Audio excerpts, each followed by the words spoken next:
আল্লাহ তাআলা এই আয়াতের মধ্যে বলতেছে, ইয়া আইয়ুহাল্লাযীনা আমানু তুবু ইলাল্লাহি তাওবাতান নাসুহা। হে ঈমানদার বান্দাগণ,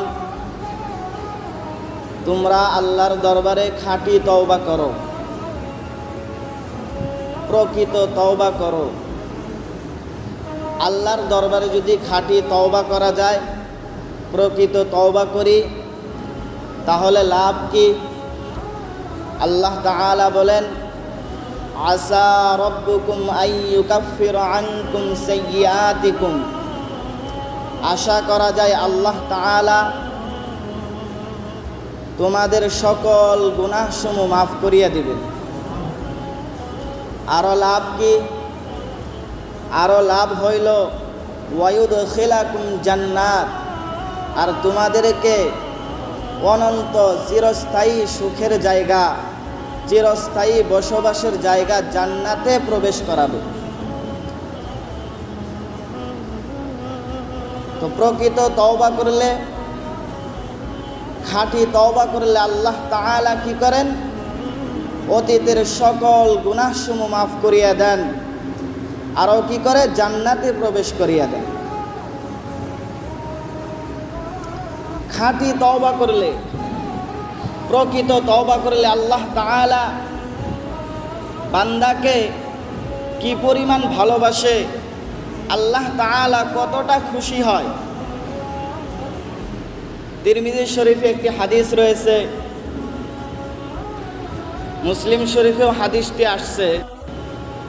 এক লোক সফরে বের হয়েছে। কোথায় বের হয়েছে?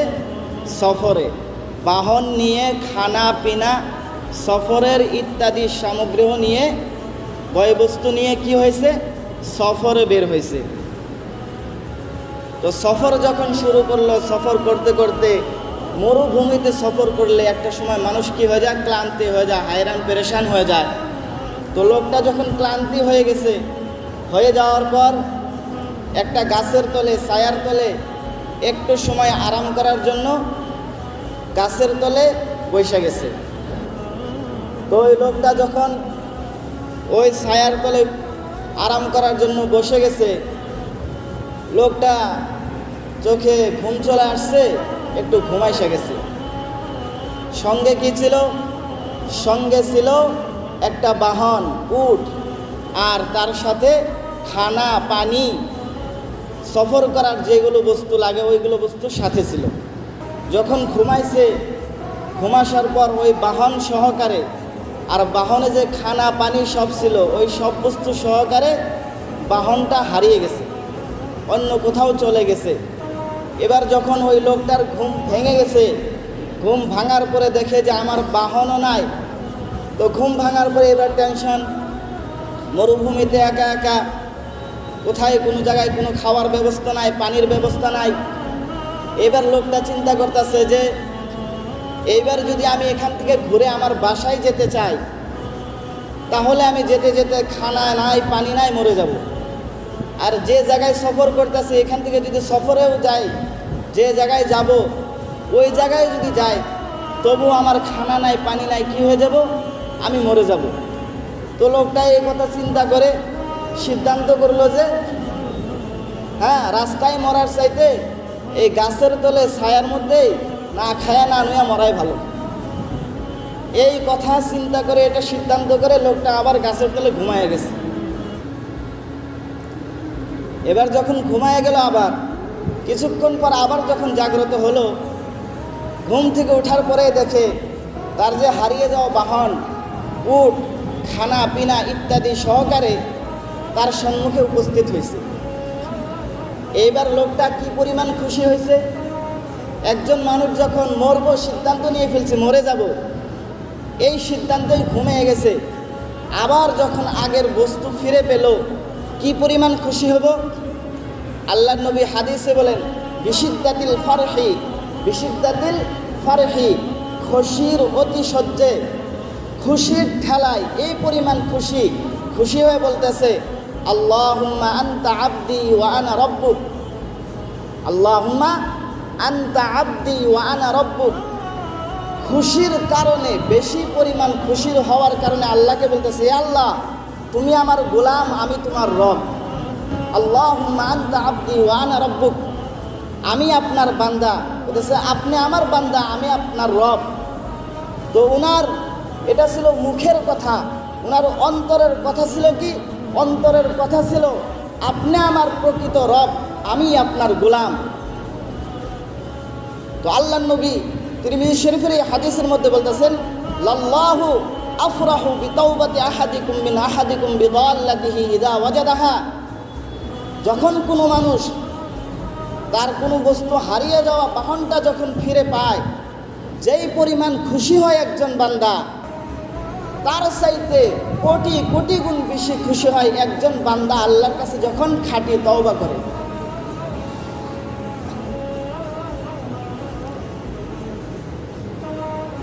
ইবনে মাজাহ শরীফের একটি হাদিসের মধ্যে আল্লাহ রাসূল সাল্লাল্লাহু আলাইহি ওয়াসাল্লাম বলেন, আত-তাইবু মিনাজ যামবি কামাল্লা যামবালা।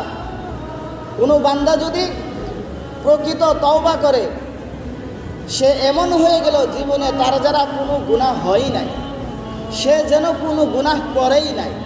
কামাল্লা যামবালা। ইবনে মাজাহ শরীফে অন্য একটি হাদিসের মধ্যে আল্লাহ রাসূল সাল্লাল্লাহু আলাইহি ওয়াসাল্লাম বলেন, কুল্লু বানি আদম খাত্তাউন ওয়া খায়রুল খাত্তাইনা আত-তাওয়াবুন। বনি আদম স্বাভাবিকভাবে তাদের দ্বারা গুনাহ হয়ে যায় বা গুনাহ করে ফেলে। মানুষ বলে বলে শয়তানের ধোঁকায় গুনাহ করে ফেলে, গুনাহ হয়ে যায়। কিন্তু আল্লাহর রাসূল কি বলতেছে? ওয়া খায়রুল খাত্তাইনা আত-তাওয়াবুন। গুনাহকারীদের মধ্যে, পাপী বান্দাদের মধ্যে ওই বান্দা সবচাইতে উত্তম যে বেশি বেশি আল্লাহর কাছে তওবা করে। আল্লাহর কাছে কি করে? বেশি বেশি তওবা করে। কয়েকটা জিনিস দেরি করতে না। তার মধ্যে থেকে একটা জিনিস হলো, কারো যদি কোনো ধরনের কোনো বড় গুনাহ হয়ে যায়, অতি শীঘ্রই খুব তাড়াতাড়ি তওবা করে নেওয়া দরকার, খুব তাড়াতাড়ি তওবা করে নেওয়া দরকার। ইবনে মাজাহ শরীফের অন্য একটা হাদিসের মধ্যে আল্লাহ রাসূল সাল্লাল্লাহু আলাইহি ওয়াসাল্লাম বলেন, ইন্নাল্লাহা ইয়াকবালু তাওবাতাল আবদি মা লাম ইউগারগির। বান্দার জন্য তওবার দরওয়াজা ততক্ষণ পর্যন্ত খোলা যতক্ষণ পর্যন্ত মওতের সময় প্রাণ গলা পর্যন্ত এসে গড়গড় শব্দ বের না হয়। মা লাম ইউগারগির। মানুষ মরণের সময় কি হয়ে যায়? মানুষের প্রাণ যখন গলা পর্যন্ত এসে যায়, কণ্ঠনালী পর্যন্ত এসে যায়, জান বের হবে অবস্থা, এই অবস্থায় মানুষের একটা শব্দ বের হয়, গড়গড় গড়গড় শব্দ করে। তো এই শব্দ আসার আগ পর্যন্ত কি হয়? আল্লাহ তাআলা বান্দার তওবা কবুল করে নেন। তো এই জন্য আবার এটা ভেবে বসে থাকা নয় যে আমার যখন মওত আসবে তার অল্প আগে আমি তওবা করব। এটা ভেবে বসে থাকা নয়। কি কারণে? মওত আপনার কোন সময় আসবে আপনি বলতে পারতেছেন না। 1 সেকেন্ড পরে আপনার মওত হইতে পারে।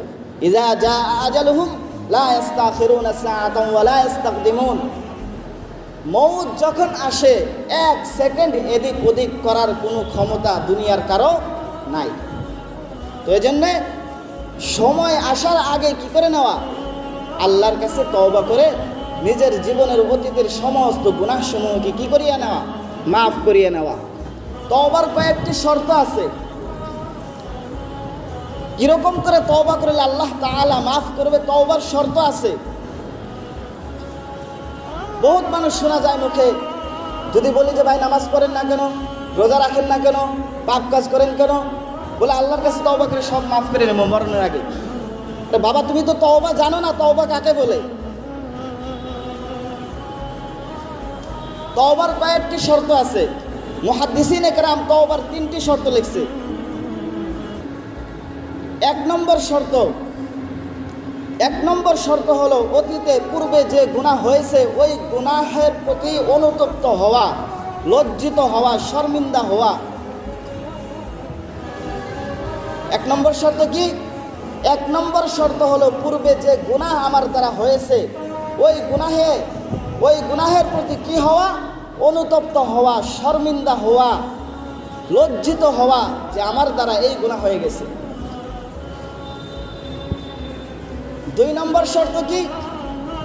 দুই নম্বর শর্ত হলো অতীতে যে গুনাহ আমি করেছি এই গুনাহ আর জীবনে করব না, ছেড়ে দেব, এটার কি করা, অঙ্গীকার করা। অতীতে আমার দ্বারা যে গুনাহ হয়েছে এই গুনাহ জানি আমার দ্বারা আর কোনোদিন হয় না, এটার কি করা, প্রতিজ্ঞা করা। তিন নম্বর শর্ত কি? তিন নম্বর হলো ভবিষ্যতে আর কোনোদিন আমি এই ধরনের কোনো গুনাহ করব না, তওবা করার সময় এটার পরিপূর্ণভাবে দৃঢ় অঙ্গীকার করা। চার নম্বর শর্ত কি?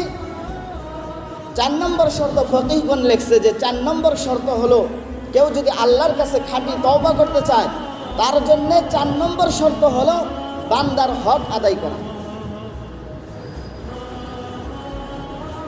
কারো 1 টাকা মাইরা খাইছেন, 10 টাকা মাইরা খাইছেন, 1 হাত জমিন কারো অন্যায় অত্যাচার করে নিছেন, সারাদিন তওবা করেন, আপনার তওবা কবুল হবে না। কারণ আল্লাহর হক আল্লাহ তাআলা মাফ করে দিবেন। আপনি 5 ওয়াক্ত নামাজের মধ্যে 4 ওয়াক্ত পড়েন না, সারা জীবন নামাজ পড়েন না, আল্লাহ চাইলে আপনাকে মাফ করে দিবে।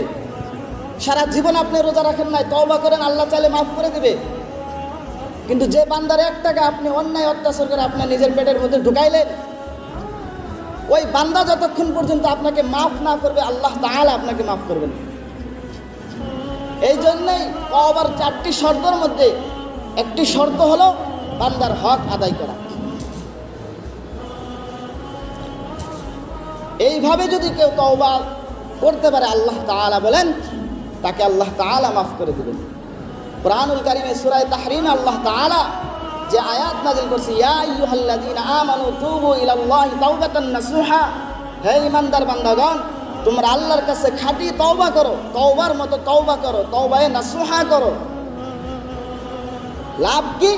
আসা রাব্বুকুম আইয়ুকাফিরা আনকুম সাইয়্যাতিকুম, আশা করা যায় আল্লাহ তাআলা তোমাদের অতীতের সমস্ত গুনাহ মাফ করে দিবেন।